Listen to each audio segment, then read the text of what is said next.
Workshop calculation and science second year fourth semester exam 2020 paper आ गया है, रट के जाओ। जी हाँ दोस्तों, आप सभी लोग का पेपर नज़दीक आ गया है। आप सभी लोग इसको रट के जाओ, पास होने की पूरी गारंटी है। और सॉल्व पेपर आपके बीच हम शेयर करने जा रहे हैं। वीडियो को पूरा देखिएगा। अगर बी चैनल पर पहली बार आए तो सब्सक्राइब जरूर करिएगा और इस वीडियो को शेयर करिएगा ताकि सभी विद्यार्थियों तक यह महत्वपूर्ण अपडेट पहुँच जाए। चलिए वीडियो को स्टार्ट करते हैं। Workshop calculation and science. देखिए, वर्कशॉप कैलकुलेशन साइंस सभी ट्रेडों के लिए सामान होता है, चाहे इलेक्ट्रीशियन हो, फिटर हो, टर्नर हो, मशीनिस्ट हो।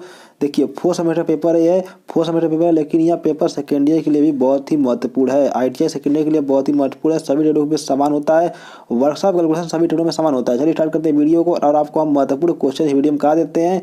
देखिए, यहाँ पर 2 घंटे का समय मिलेगा आपको, 75 अंक होंगे यहाँ पर और सभी प्रश्न करना अनिवार्य रहेगा और यहाँ पर सभी प्रश्नों के समान अंक रहेंगे। तो दोस्तों, यहाँ पर जो पहला प्रश्न आपके सामने इस तरह दिखाई दे रहा होगा, देखिए बहुत इंपॉर्टेंट यह वीडियो आपके लिए होने वाली है। अगर आप ITI सेकेंड ईयर में या फिर आप ITI फोर्थ सेमेस्टर का एग्जाम देने जा रहे हो तो किसी भी सेमेस्टर के हो, सब में वर्कशॉप कैलकुलेशन सेम होता है।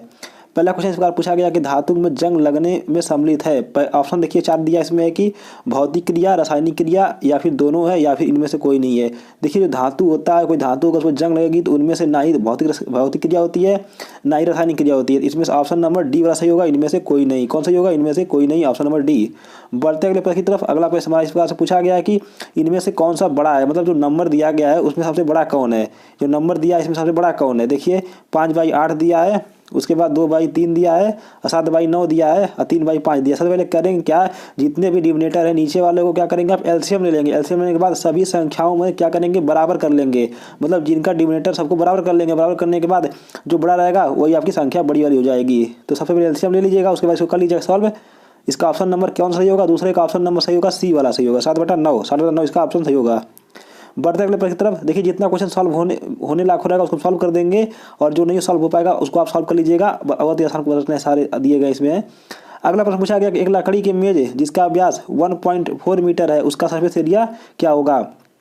देखिए, लकड़ी बना दिया है और उसका व्यास दे दिया है, मतलब डायमीटर दे दिया है 1.4 मीटर। तो रेडियस कितना हो जाएगा? रेडियस हो जाएगा आपका 0.7 हो जाएगा। इसको आप हम लगा दीजिएगा, सरफेस एरिया लगा दीजिएगा। लगाने के बाद आपका आंसर आ जाएगा। तो आपका ऑप्शन नंबर पहला सही हो जाएगा, 1.54 मीटर स्क्वायर। ऑप्शन नंबर पहला सही हो जाएगा।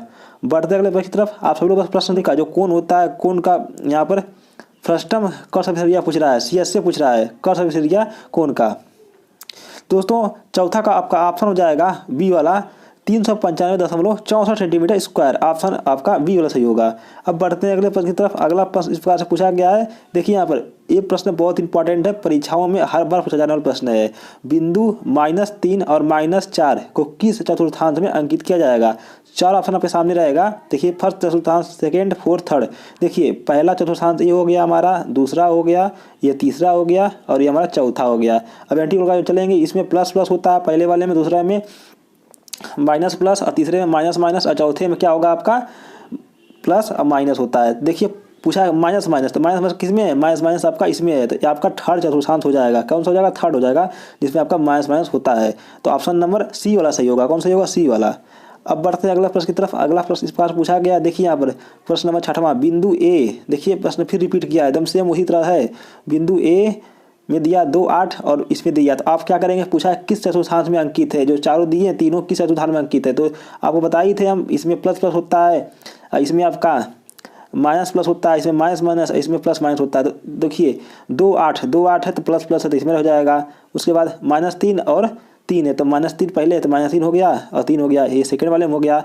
और सी दिया है 2, 3, 2, 3 दिया है तो 2 और 3। तो देखिए, पहला चतुर्थांश है और दूसरा चतुर्थांश, मतलब ऑप्शन नंबर ए वाला सही हो जाएगा। फर्स्ट और थर्ड सेकंड चतुर्थांश देख लीजिए, फर्स्ट और सेकंड चतुर्थांश। बहुत ही अच्छा प्रश्न था। बढ़ते हैं अगले प्रश्न की तरफ। अगला प्रश्न इस प्रकार से पूछा गया। देखिए, यहाँ पर यदि अशोक 8% वार्षिक दर से 10,000 रुपया जमा करता है तो साल के अनुसार समान ब्याज और संबंध का टेबल क्या होगा। देखिए, यहाँ पर रेट दे दिया है, रेट कितना दिया है 8% दिया है। पी कितना दिया है, पी कितना दिया है 10,000 दे दिया है। और टाइम पूछ रहा है यहाँ पर, क्या टाइम होगा, रेट के अनुसार कितने समय बाद क्या क्या इंटरेस्ट बढ़ेगा। तो फार्मूला आपको हम बताए थे पहले, यहाँ पर एक फार्मूला होता है SI बराबर PRT/100। तो आपका पी कितना दिया है, तो पी इसमें फिट लगा दीजिएगा। पी कितना दिया आपका है, तो पी दिया आपका है प्रिंसिपल 10,000, प्रिंसिपल कितना दिया है 10,000 दे दिया है। और यहाँ पर रेट कितना दिया है, रेट आपका 5 दे दिया है और बाई 100 कर दीजिएगा। रेट आपका कितना, रेट 8 दिया है, रेट आपका 8 दे दिया है, तो रेट आपका 8 दे दिया है, बाई 100 कर दीजिए। 2 जीरो से 2 जीरो कट गया, ये आपका 800 हो गया। कितना एसआई हो गया आपका 800। तो यहाँ पर जो ऑप्शन रहेगा, पहले साल में आपको 8 साल मिलेगा, दूसरे साल में 1600 मिलेगा, तीसरे साल में 2400 मिलेगा। तो ऑप्शन नंबर सी वाला सही होगा आपका, option number C, option number C वाला सही होगा। बढ़ते अगले प्रश्न की तरफ। अगला प्रश्न इस बार पूछा गया, यदि किसी व्यक्ति ने 5000 रुपये में साइकिल खरीदी और 2 वर्षों बाद 600 रुपया में बेच दिया, तो हानि कुल का प्रतिशत कितना होगा, यानी हानि का प्रतिशत पूछा है, कितनी हानि का प्रतिशत होगा। देखिए इसमें हानि का प्रतिशत का फार्मूला होता है, लॉस का फार्मूला होता है आपका है कि मतलब जो आपका जितने में कम में बेचा है, यहाँ पर कितने 600 रुपये में कम में बेचा है, 600 रुपये में क्या क्या कम में बेचा है, तो यहाँ पर जो आपका 600 रुपया हो जाएगा। और यहाँ पर साइकिल का कॉस्ट प्राइस कितनी थी, तो 5000 रुपया थी, कितनी थी 5000 रुपया थी, और इंटू 100 कर देंगे, क्या कर देंगे इंटू 100 कर देंगे।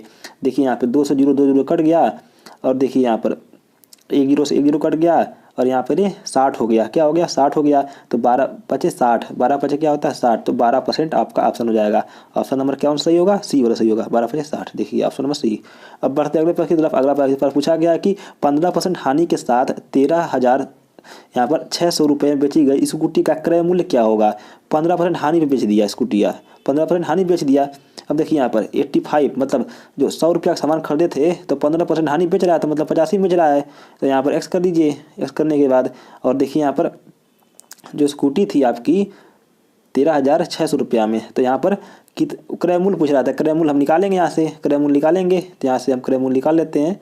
13,600 बाई 85, इसका आप डिवाइड करिएगा 13,685 का, तो आपका आ जाएगा यहाँ पर, और इंटू 100 कर दीजिएगा, यहाँ पर इंटू 100 कर दीजिएगा, क्योंकि यहाँ पर परसेंटेज में था। तो यहाँ हटाइएगा इसको, करने के बाद आपका जाएगा 16,000। कितना आएगा 16,000, 16,000 ऑप्शन नंबर ए वाला सही होगा। कौन सही होगा, ये वाला 16,000 इसका आंसर आ जाएगा। कुछ इसी तरह सॉल्व होगा। बढ़ते अगले प्रश्न की तरफ। अगला प्रश्न हमारे पास पूछा गया है, देखिए यहाँ पर, यदि दुकानदार कोई वस्तु 10% की छूट पर बेचता है और फिर उसी वस्तुआ को 450 रुपये पर बेचने पर 20% का लाभ प्राप्त कर लेता है, तो वस्तु का अंकित मूल्य क्या होगा। वस्तु का अंकित मूल्य मतलब जो उसका कॉस्ट प्राइस था वो क्या था। पहले क्या किया, उस वस्तु पर 10% का क्या क्या छूट दे दिया।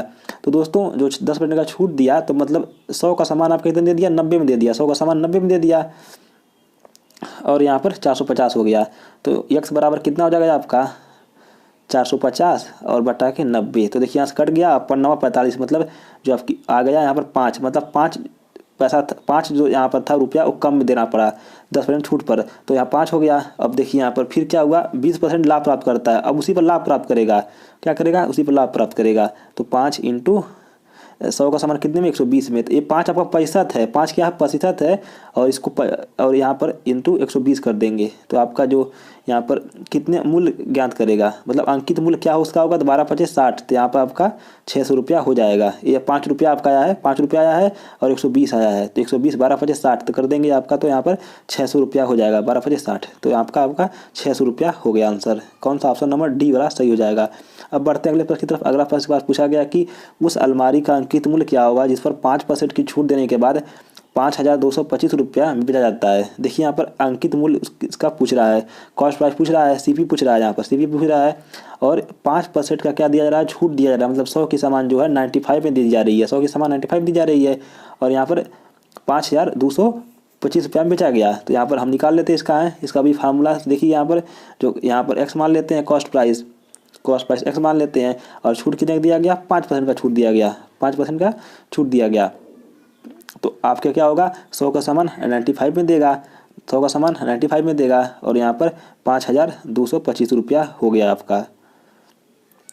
तो x बराबर यहाँ पर हो जाएगा 5,225 रुपया बाई 95, और यहाँ पर मल्टीप्लाई कर देंगे 100 का, यहाँ से कटा दीजिए, ये आपका 55 आ जाएगा, और मल्टीप्लाई कर दीजिए 100 का इसमें, तो 5500 रुपया हो जाएगा आपका। ऑप्शन नंबर डी वाला सही हो जाएगा, 5500 रुपया। बढ़ते अगले प्रश्न की तरफ। अगला प्रश्न पूछा गया है कि लाभ की स्थिति में क्रय मूल्य ज्ञात करिए, क्या फार्मूला होगा। लाभ का फार्मूला ज्ञात करना है, अगर क्रय मूल्य ज्ञात कर यहाँ पर क्या फार्मूला होगा, तो यहाँ पर देख लीजिए कॉस्ट प्राइस इक्वल टू होगा 100/100 प्लस प्रॉफिट इंटू CP। ये आपका ऑप्शन नंबर बी वाला सही हो जाएगा, 12 का ऑप्शन नंबर बी वाला सही हो जाएगा। अब बढ़ते हैं अगले प्रश्न की तरफ। अगला प्रश्न इस बात से पूछा गया है, यदि किसी 35 द्रव्यमान वाली बॉडी को स्थिर गति के साथ क्षैतिज अवस्था में एक समतल सतह पर चलाने पर 30 न्यूटन की बल आवश्यकता होती है। तो घर्षण गुणांक क्या होगा?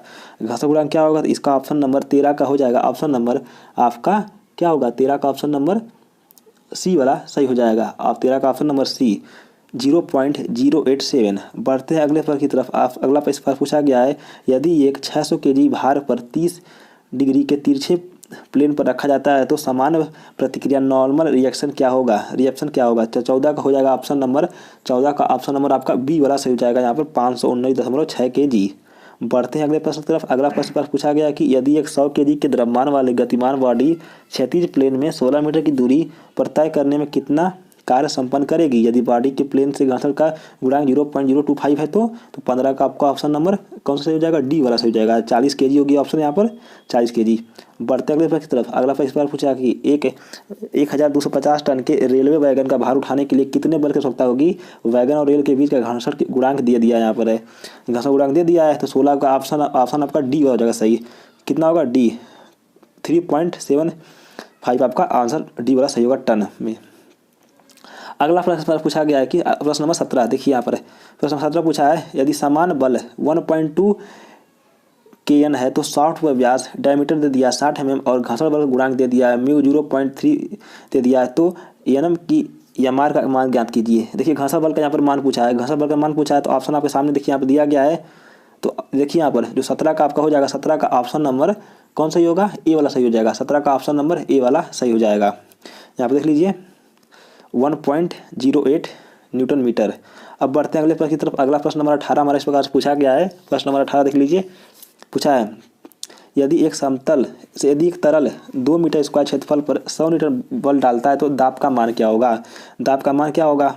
देखिए यहाँ पर फार्मूला होता है, यहाँ पर डेंसिटी इक्वल टू क्या होता है? Density equal to mass upon volume होता है। तो यहाँ पर 100 न्यूटन हो जाएगा, अब बाई 2 हो जाएगा तो बटा के 50 न्यूटन मीटर स्क्वायर हो जाएगा। 18 का आपको ऑप्शन नंबर बी वाला सही हो जाएगा, 50 न्यूटन मीटर स्क्वायर। अब बढ़ते अगले प्रश्न की तरफ। प्रश्न नंबर 19 है, इस प्रकार पूछा गया, यदि 5 मीटर स्क्वायर और 2 सेंटीमीटर स्क्वायर के गैस के तापमान में स्थिर 1 kg सेंटीमीटर को घटाया जाए तो गैस का आयतन कितना होगा? तो 19 का आपका ऑप्शन नंबर सी वाला सही हो जाएगा। कौन सा होगा? सी वाला। 10 मीटर स्क्वायर 10 मीटर क्यूब होगा, 10 मीटर क्यूब। अब बढ़ते अगले प्रश्न की तरफ। अगला प्रश्न पूछा है कि घिसार के प्रतिरोध को बढ़ाने के लिए उष्मा संचार में प्रयोग में लाया जाता है। तो ऑप्शन नंबर देखिए यहाँ पर 4 ऑप्शन दिया गया है, तो 20 का आपका ऑप्शन नंबर बी वाला सही हो जाएगा। हैंडरिंग क्या होगा? हैंडरिंग हार्डरिंग आपका ऑप्शन नंबर बी वाला सही हो जाएगा।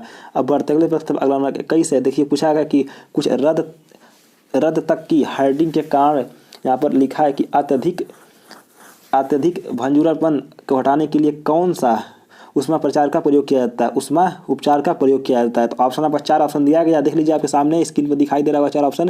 तो 21 का हो जाएगा ऑप्शन नंबर सी, यहाँ पर टैपरिंग किया जाता है। क्या किया जाता है? टैपरिंग किया जाता है उसको हटाने के लिए। अब बढ़ते हैं प्रश्न नंबर 22 की तरफ। पूछा गया है, यदि पी क्यू को 2 बल 60 डिग्री के कोण पर झुके हैं तो इनका परिणामित बल क्या होगा? परिणामित बल क्या होगा? इसका फार्मूला होता है एक है, क्या होता है इसका फार्मूला? यहाँ पर आर इक्वल टू होता है P square plus Q square plus 2pq और यहाँ पर cos फाई इसका फार्मूला होता है। तो इसमें आप डाल दीजिएगा, जो इसका वैल्यू होगी यहाँ पर कुछ इस तरह से आएगी। इसको आप सॉल्व करिएगा। सॉल्व करने के बाद आपका यहाँ पर √3600 आएगा प्लस 64 आएगा प्लस 400 यहाँ पर 80 आएगा। तो आपका ऑप्शन यहाँ पर 66 करके आएगा। यहाँ पर ऑप्शन नंबर देख लीजिए, यहाँ पर मिलाते हैं हमें।